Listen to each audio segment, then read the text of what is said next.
Welcome back to the podcast, guys. Today we're here with Paul. He's an ex-Woking player. Could you tell us a bit about yourself? Paul Hodges used to play for Woking, which was last season. Central attacking midfielder. I think I scored sort of around 10 goals last year. And then moved up to the Conference National when we got promoted with the boys. And I was there for the majority of the season. And then just before the season came to a premature end, I joined Slough Town, who are near the top of the Conference South. All right. So thank you for coming on today. It means a lot. So we'll start off with the questions. How was your childhood? Was it a very football-based childhood? Was it just average, normal? No, very football-based. Yeah, I'm sure you got that answer from most of the boys. When I was younger, I played for Chelsea Academy just for a year in their development team. And then I went from there to Reading Academy. And I was there from about 12 till 14. And I got released when I was 14, like I say. And that was quite a big sort of hit to me, because when you're a kid, you want to devote yourself to being a professional footballer, even though the chances are very slim. But I guess you're given a bit of hope when you play for an academy. But when that all fell through, I just turned away from it. I didn't really like football at all.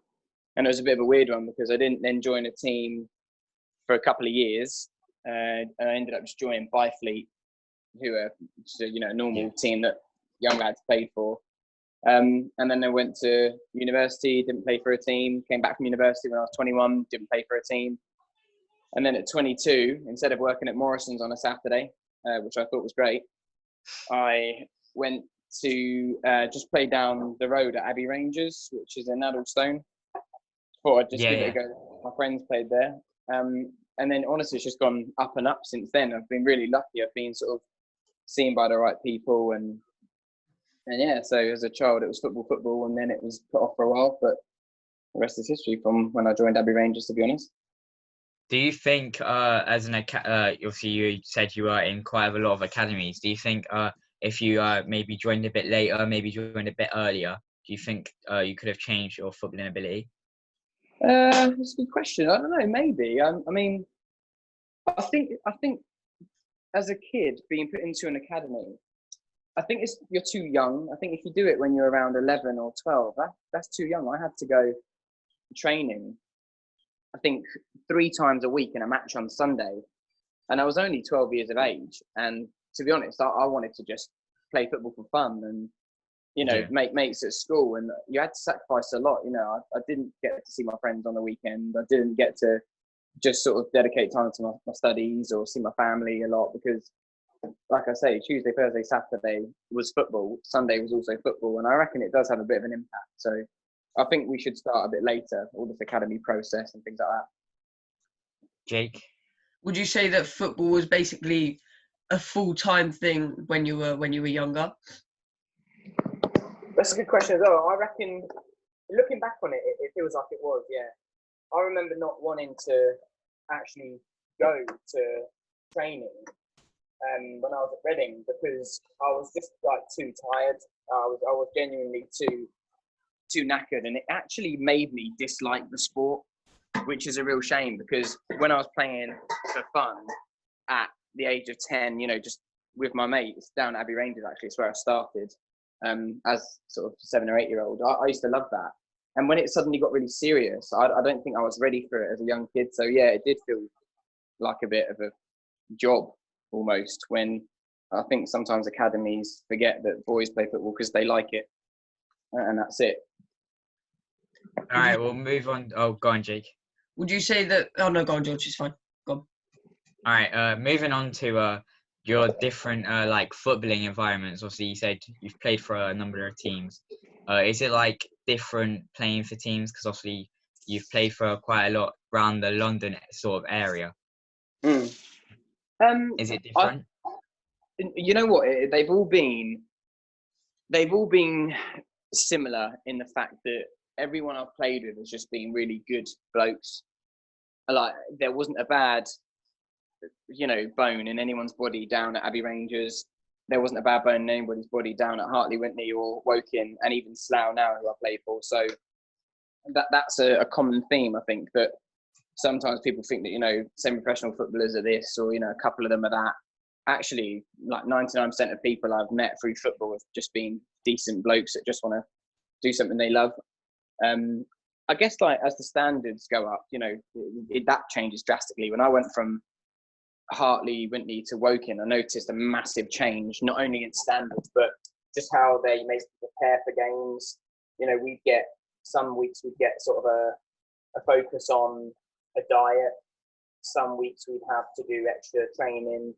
They'd encourage you far more to be going to the gym, whereas, back at Abbey Rangers, you could finish a match and then, have 6 or 7 pints, and that was it, maybe even one at half time if you're lucky.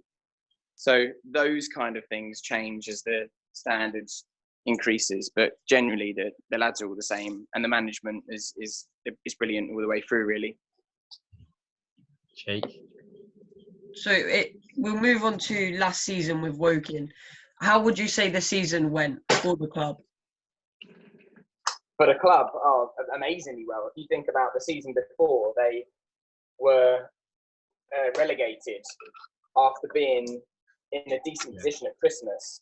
And for a team of Woking stature to get relegated to the Conference South was not good for the community and for the club. So when I joined, the challenge was to get back up into the Conference National. So for us to get promoted with a whole new set of players, a whole new manager, all of, us boys, most of us hadn't met each other before. And then we were just thrown together, and however many months later, we got promotion, and a lot of us are very good friends now. So yeah, from that point, the club has done an amazing job, I'd say. Going on to the club's FA Cup run in that season, what was it like knowing that when the club pulled, what was it, Watford, wasn't it? Yeah. Yeah, it was. Yeah, that's it. Correct. What was it? That was. Oh, sorry. Go on. Go on. Oh no, I was going to say that was amazing. I remember going down to the club to listening to the draw, because it was being put live on the big screen down at Woking Club. Yeah. And I remember Watford coming out, and it was so weird. I remember sitting with the boys thinking, "Oh, that's not. We could have got Chelsea, we could have got Arsenal."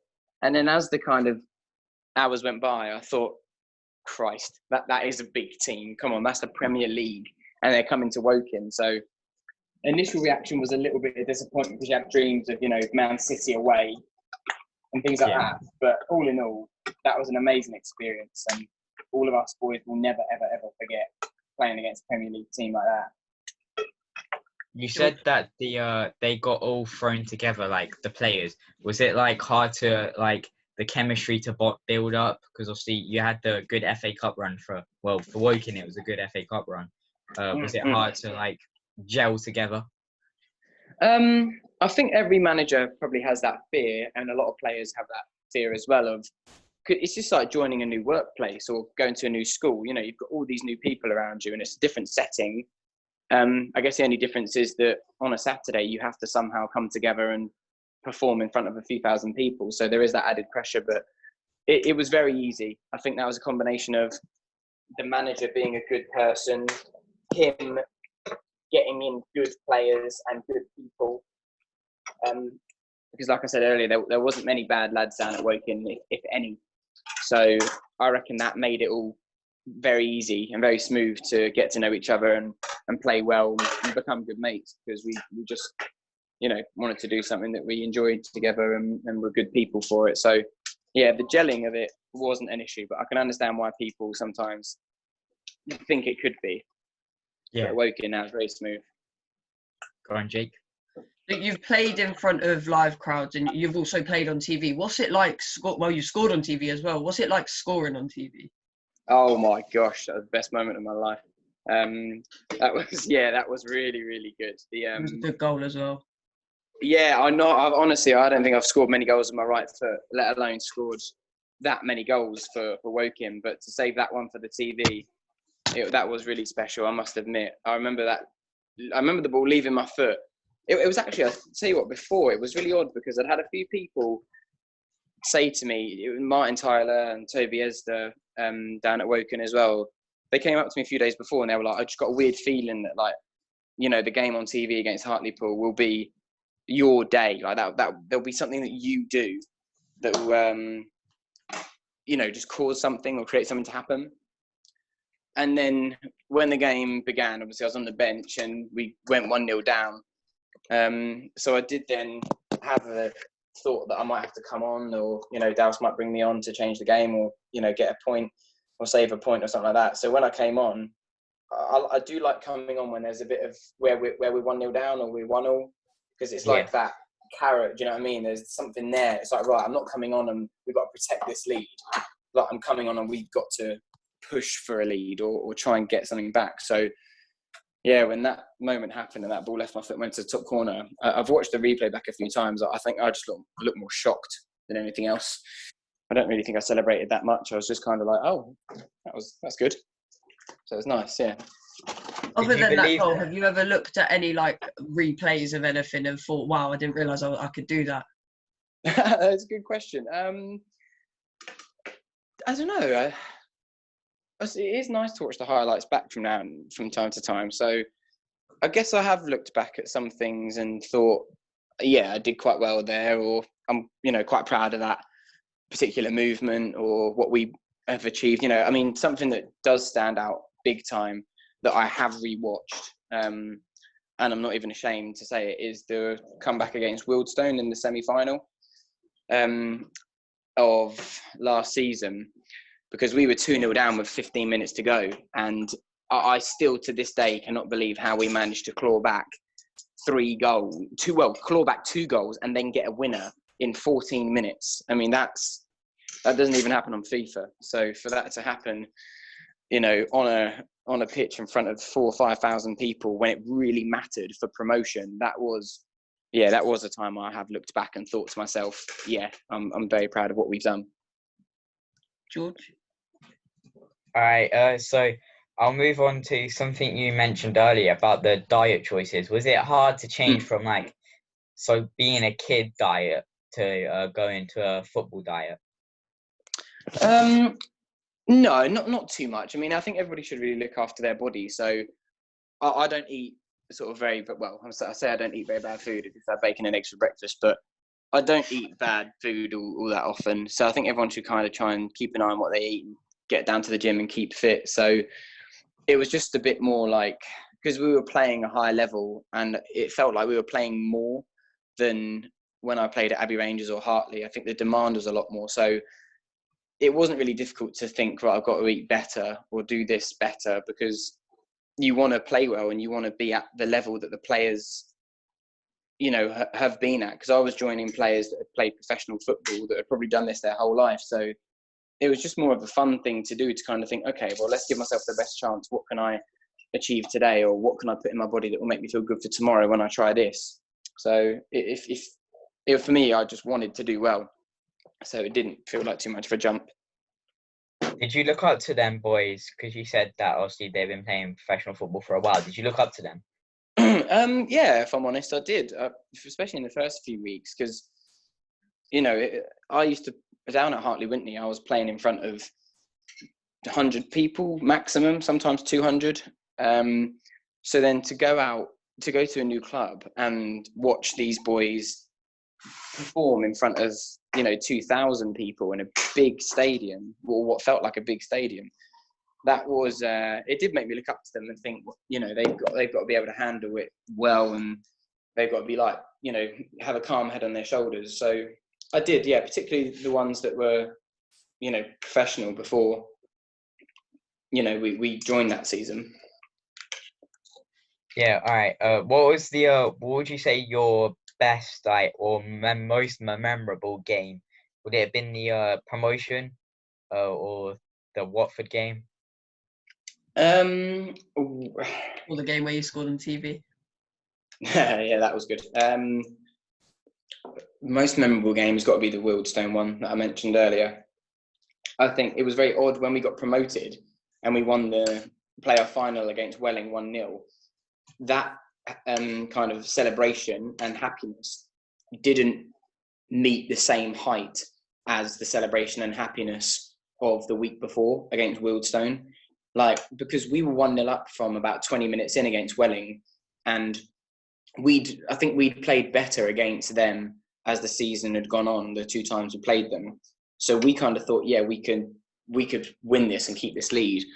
But to be 2-0 down against a team you haven't beaten all season with 15 minutes to go and do that and give yourself a chance of getting promotion, that was the most memorable by a distance, I reckon. Would you say the one of the reasons you won that is because of the momentum of the semi-final? Because obviously the momentum must have been immense. Oh yeah, you're right, exactly right. Yeah, momentum's a big thing in football. You know, if you can string together a few wins, that can be game changing. So for us to go into that final having performed something we didn't think we could do in the semi-final, we all went in very confident. We thought we were going to win the playoff final because of that semi-final. Jake? Would you say obviously getting promoted helped with the start of Wokin's season, just the season that's just been cancelled? Would you say that helped with it because the start of Wokin's season was quite solid? Yeah, you're right. We got off to a flying start. We were top of the league for a few months, which was crazy. Yeah. I reckon we were a team that performed well as being underdogs. So having got promoted to Conference National, we probably did feel like little fish in a big pond. And I think that actually made us run more, work harder, and, you know, have better accuracy with passing, take more care with tracking back and things like that. So, yeah, I think it did help us get to the position we were in near the start of the season. George? All right, I'll move on to if Slough gets promoted, would you be excited for the fixture against Woking? Oh yeah, of course. I don't hold any grudges with anybody down there. You know, I just wanted to move on and play a bit more football and not be stuck on the bench for, 2 years of my life. I just wanted to, that journey that we got promoted on, that was amazing. And I knew that nothing could match that in this season just gone. So as soon as I wasn't really getting any look in, I just thought, you know what, I don't want to be sat on the bench, so I'll try and get a move somewhere else. And if Slough were able to play Woking, I'd be really happy to go back there because it's full of good memories. Do you think if you scored in that fixture, do you think you would celebrate a lot or celebrate like nothing? No, I'd go wild, right in Dowson's face. No, I don't think I would. No, I probably wouldn't celebrate, I guess. I do hold a lot of respect for those boys. Jake? Are you enjoying football at Slough now? Yes, thank you, yeah. The boys down there are brilliant as well. And, they were doing brilliantly just before the season was all cancelled. I think they were sitting third or fourth. So I reckon we'd have had a good chance of getting promoted. But I do like it. The two guys that manage, John Underwood and Neil Baker, they're brilliant managers. And everybody around the club has got a really good sort of sense of working hard, being calm, trying to make right decisions, training properly, and things like that. So it was good. Yep. George, have you got anything, or are you done? I was just, do you think, you said that you think Slough could have got promoted. I don't know if you've been looking at the Woking, but they might have had the potential of getting promotion. Do you think you not regret, but wish you didn't leave Woking? No, I think I still made the right decision because, I wasn't really getting played as much as I'd like to have been. So for me, you don't play football to just, say, oh, I was part of a promotion, because I know boys that got promoted with us in that year for Woking, but they don't, they say, oh, we got promoted, but they didn't really have a big impact on that promotion. If I get promoted with a team, for example, what I'm trying to say is if I get promoted with a team, I want to say I got promoted with that team and I helped. And I wouldn't feel like I'd have helped Woking get promoted this year in the Conference National to League 2. So I did make the right decision, but I do wish them all the best. And I do wish that if the season, starts up normal time for next year, that they can push on and do as well as possible. Jake, have you anything? I'm all out. I got a couple more. So have you got because obviously you sound like a really big football fan. Have you got like a Premier League team you support? And you know what? I'm not a big football fan at all, Oh, actually, which surprises a lot of people. I don't watch football that much. It kind of bores me sometimes. So I'm happy to do a lot of other things apart from watch football. But if I had to choose a team, I'd probably go to West Ham. My dad supports West Ham. I've had a season ticket down there a few years back and last year, so it would have to be West Ham. But I wouldn't die for them. do you think if you maybe watched a bit more football, you could potentially been even better at football? That's a good question. You know what? I reckon. Don't know. Maybe I could pick up a few more things. I mean, I used to watch it a lot when I was little. I used to rewind videos of Gianfranco Zola and try and copy what he did. So that probably held me in good stead. But you know what? That's probably a bit of good advice for you there. Maybe I'll have a watch of some German football that's being played at the moment to see if I can get some ideas. Would you have said would you have said that Zola was your like idol growing up? Yeah, probably him and Frank Lampard. I thought I was a Chelsea fan when I was little. And then I changed to kind of West Ham once Chelsea got into a bit of money because it kind of annoyed me that all their players were changing and things like that. So yeah, I reckon Zola and Frank Lampard were the ones I looked up to. Yeah. you said you supported Chelsea and you started in a Chelsea academy. How was that feeling? Yeah, good. I mean, it was only the development squad, which isn't the academy itself, but it was still good to be a part of it. And I learned a lot, and I remember going down to little training sessions on Tuesday evenings, and yeah, it made you excited for it. And then when I went to Reading, they were good times. I didn't enjoy it as much as I should have done, maybe, but I did enjoy what I'd learned, and that helped me out in the years to follow. Yeah, I'm all out. Yeah, I'm all out as well, George. All right, go on, Jake. So thank you for coming on today. It's been nice speaking with you, and we wish you the best for football and whatever else is going on. Thank you for coming on, and stay safe. And all good. I will do. George and Jake, thank you very much. That was a really good interview. Great questions. Thank you. Thank you for coming on again. No dramas. Yeah. Speak to you both soon.